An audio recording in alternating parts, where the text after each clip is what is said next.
If you've been telling yourself that you're fine and that what you're carrying is just part of the job, this video is going to be uncomfortable. I spent 21 years in the Army convincing myself the same thing. And here's what it actually cost me. So I grew up in Pittsburgh. I was raised by my mother and my grandmother, who didn't have a manual, no blueprint, just two women that made sure I had everything so I wouldn't become a statistic.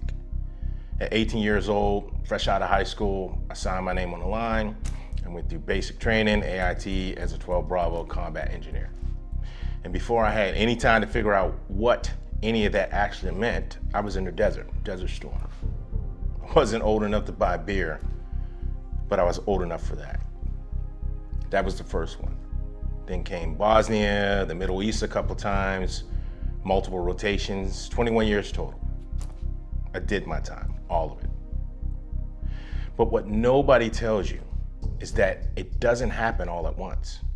There's no single moment where you wake up and you're different. It's slow, it's quiet.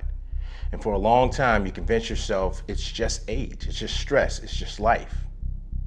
But my family noticed it before I did. I was more jumpy, I was more crabby, anxious in ways that I couldn't explain and didn't want to. Short with people I had no business of being short with, not because I wanted to, but because something had shifted and I hadn't caught up to it yet. Crowds started feeling like they were wrong. Traffic felt like it was a threat, going somewhere new, somewhere where I didn't know the layout, I didn't know the exits. That low-level discomfort that used to be manageable started becoming something else entirely.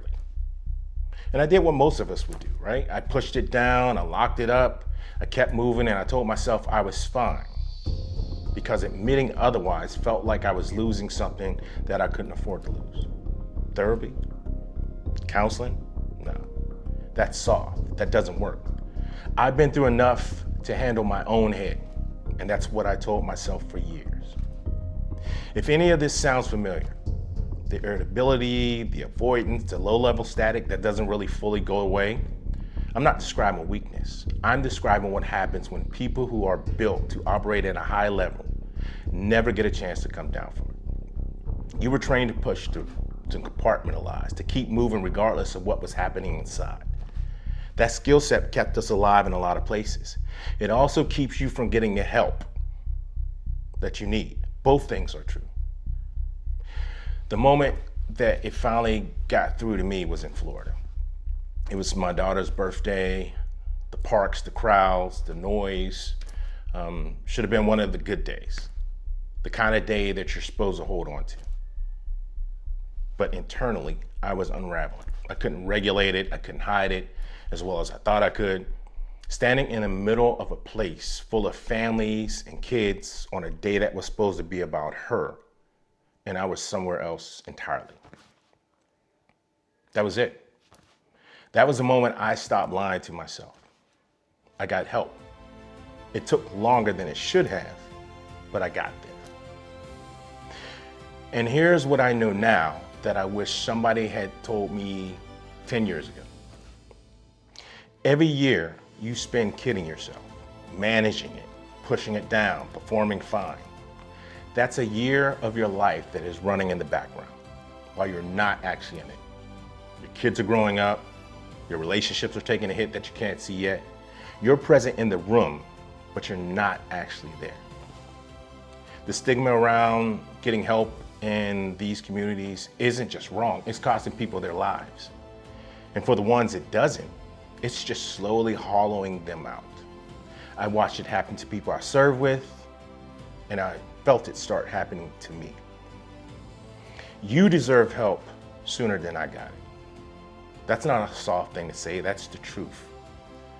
So stop waiting. You know something is off. You've known it for a while. Every day that you don't deal with it is another day that is dealing with you. That's why I built Tactical Pause.